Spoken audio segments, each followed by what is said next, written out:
Alright, I know this video is very late, but here's my complete guide on Hyacine. In this video we first go through her overall kit, followed by her Eidolons, some build options, proper rotations, and finally synergies. So leave a like if you find this video helpful, and please check the pinned comment for any extra notes or corrections. And with that, let's get started.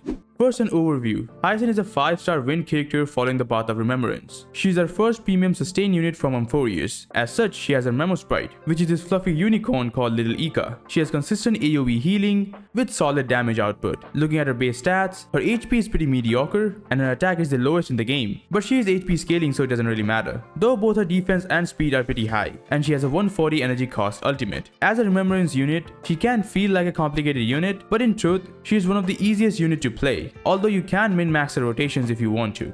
Looking at her traces, her basic attack is a single target hit dealing wind damage. Nothing new. Her skill summons her Memosprite Little Ika and restores HP for all allies and Ika. One thing to keep in mind here is that the healing from Hyacine or her Memosprite is a major aspect of her kit. On to her talent. Little Ika has 50% of Hyacine's max HP, and whenever either Hyacine or Ika provides healing, it increases Ika's damage for 2 turns, stacking up to 3 times. As I said earlier, Hyacine does have solid damage output, and that is through Ika. As for how she deals damage, for that, we need to look at her ultimate, which can also summon Ika. It then heals all allies and Ika as well, and then Hyacine enters the after rain state for 3 turns. And while in this state, she increases max HP of all allies, which is a solid buff for any HP scaler. Now this after rain state allows Ika to deal damage. To understand that, let's now look at the Memosprite Traces. First is the talent. Little Ika's speed is 0, and they will not appear in the action order. They are also immune to debuffs, which is great for any sustain. Now if any ally target except for Ika has reduced HP, then Ika will consume their own HP and provide healing to that ally. This can happen after any target's turn. Now this gets even better when Hyacine is in her after rain state. In that case, the single target healing from Ika now becomes an AoE healing to all allies. And since it's after any target's turn, it becomes a consistent source of healing. And finally, since Ika has 0 speed and will not appear in the action order, while in the after rain state, when Hyacine uses any ability, even if it's an ultimate, Ika immediately gets an extra turn and uses the Memosprite skill. As for the skill that Ika uses, it's an AoE attack dealing wind damage. The unique part about this is that the damage scales of 20% of healing done by both Hyacine and Ika in the battle. That's why I said earlier that the amount of healing is really important as it converts into damage. Now of course, after using the skill, 50% of the tally will be cleared so that the damage does not scale up to infinity or something. Then we have the 2 minor passives. The first one gives 15 energy every time Ika is summoned and 30 energy for the first time it is summoned. Now keep in mind that Ika has to disappear first, and then if they are summoned,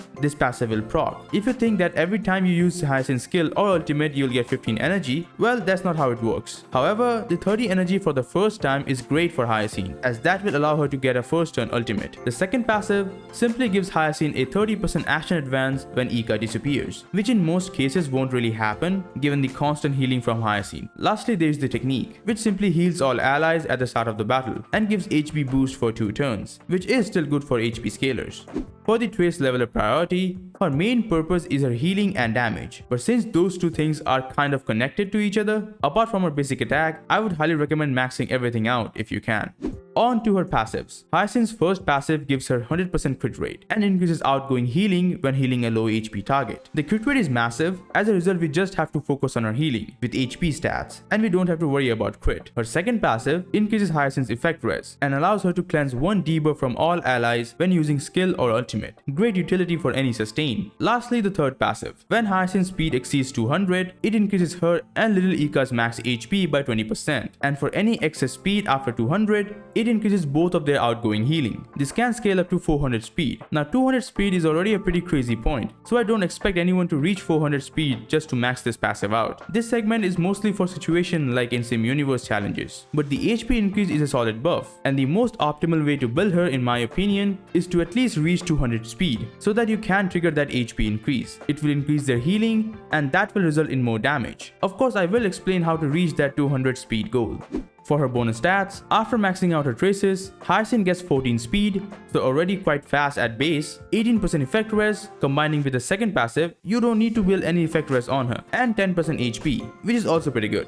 Finally, the last segment of her kit, her Eidolons. Now, I usually provide a proper chart showing the damage difference between each Eidolons, but I won't be doing that for Hyacine. Since her damage is based on the amount of healing they provide in battle, combining with external factors like buffs from other supports, any calculations that I provide will not be a good reference for all of your accounts, and situations that you will play her on. So I'll be explaining them based on their impact on a team. Hyacine's E1 increases the AoE HP boost from her ultimate, and also after using an attack, Hyacine will provide healing to all allies. At this point is way too much healing for any of her allies to die, but it's great for both Eika's damage and charge generation for units like Castorus. Her E2 is massive. After any ally target's HP decreases, they get a speed increase for 2 turns, and since it is for any ally, meaning if you play a unit like Castorus or if you have Hyacine's signature Lightcone, this is pretty much a permanent 30% speed increase for all allies, which is pretty broken in my opinion. Her E4 now gives crit damage for every excess speed after 200. It's nice, but not as important as to justify aiming for more than 200 speed. Your aim should still remain the same, as to just reach 200 speed, although the 30% speed increase from her E2 can provide some extra crit damage with this Eidolon. Lastly, her E6.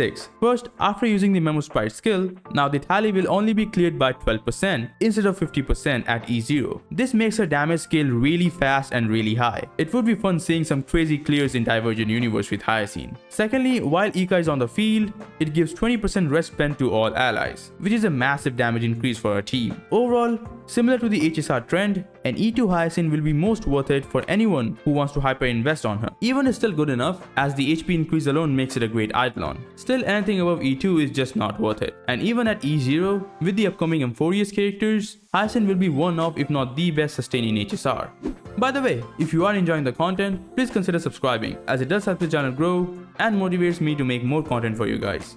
Now to Hyacine's build, and this is gonna be one of the shortest build section, as there's not a lot of options to choose from. Let's start with her Lightcones. Her signature is going to be her best in slot, obviously. It provides 18% speed, it lets her consume HP from all allies, whenever she attacks, it deals additional damage, and it applies a damage taken debuff. That's a lot of utility. First, the speed increase makes her super easy to reach that 200 speed goal. The additional damage is great, and the damage taken debuff is both good for team damage, but also, since this is a debuff, is great for Akron teams. Finally, the AoE HP consumption. This is more broken for a unit like Blade. It lets him gain his follow-up attack stats much more frequently. But this is not a must-have Lightcone. The Herdasto Lightcone is more than good enough for her. This Lightcone also provides speed and provides some extra damage increase. For a normal Castorus team, you really don't need her signature, especially since you have such a good F2P alternative. However, her signature does make her more useful outside of Castorus comps like with Blade and Akron. So if you are interested in those teams, then you can consider getting it. Apart from these two, there are no other options worth using on Hyacine. You can argue about Aglia's Lightcone because of the speed,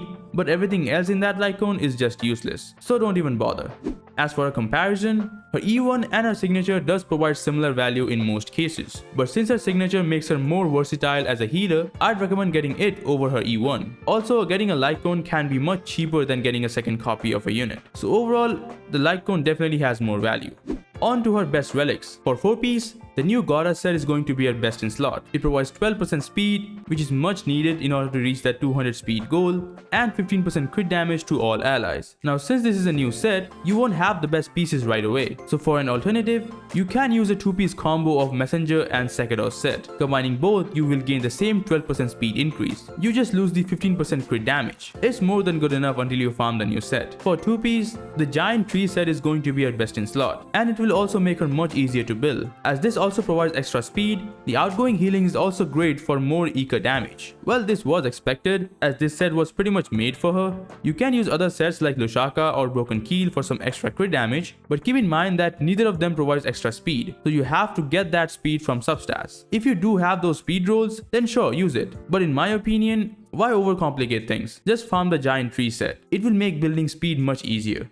For relic stats, as usual, here's a reference build. It's calculated based on F2P Lightcones and low substat based relics. For main stats, similar to relics and Lightcones, there's not much variation. You always want to use a healing body, a speed boot, an HP percentage sphere, and an ERR row. Everything here is set in stone. Also, do not use a crit damage body. You will lose out in both healing and damage. For stat goals, get as much HP as you can. With some extra crit damage from substats should be nice. The main question is going to be speed. Try to reach 200 speed on Hyacine. Now, I'm not saying you absolutely have to get that. You can use Hyacine below 200 speed just fine, but her optimal build will require 200 speed. Fear not though, here's a chart showing how you can get that much speed. With the outside sources like Lightcone and Relic sets, you would still need around 18 speed from substats to reach 200. Now this is with the Herta Store Lightcone, which only provides 12% speed. If you have a signature, which provides 18%, you'll only need 12 speed from substats. So depending on which Lightcone you use, try to focus on getting speed substats on each piece. Best of luck.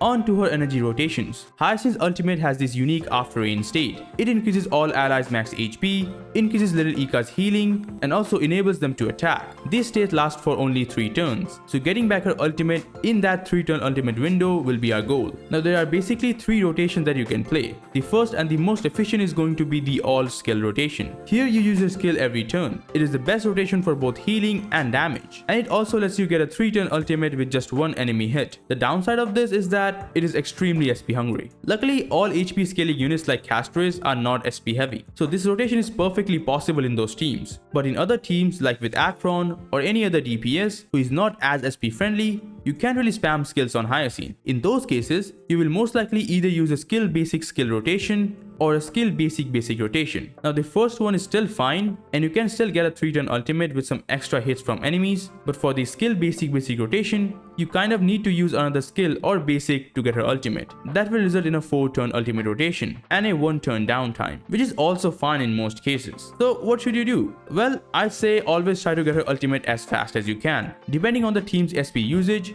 use the all skill rotation if possible. Luckily, it's more than possible with HP scaling units like Castres, and they're the one that benefits the most from the HP boost. For the other teams which are not as SP friendly like Akron or Fascia or even the Herta, with them, just use either the skill basic skill rotation or the skill basic rotation. You might get some downtime here and there, but for those teams, they don't really care about the HP boost, so that 1-turn downtime won't really affect them that much. You still lose out on 1 extra Ika turn, but that's fine. Basically, adjust a rotation based on our teams. Speaking of which, let's finally talk about Synergies. Now the first thing I'm gonna say is that she's perfectly fine to use as a normal sustain for any team. Her healing is currently the best in the game and her personal damage is just bonus on top of that. But for the teams that benefit the most from her are as follows. First, for an E0S0 Hyacine, the best team is obviously gonna be with Castres. Well, she was kind of made for her. Her HP increase is great for Cass as well as her consistent healing. And since Ika reduces their own health to heal their allies, it's double the new birth points for Castres.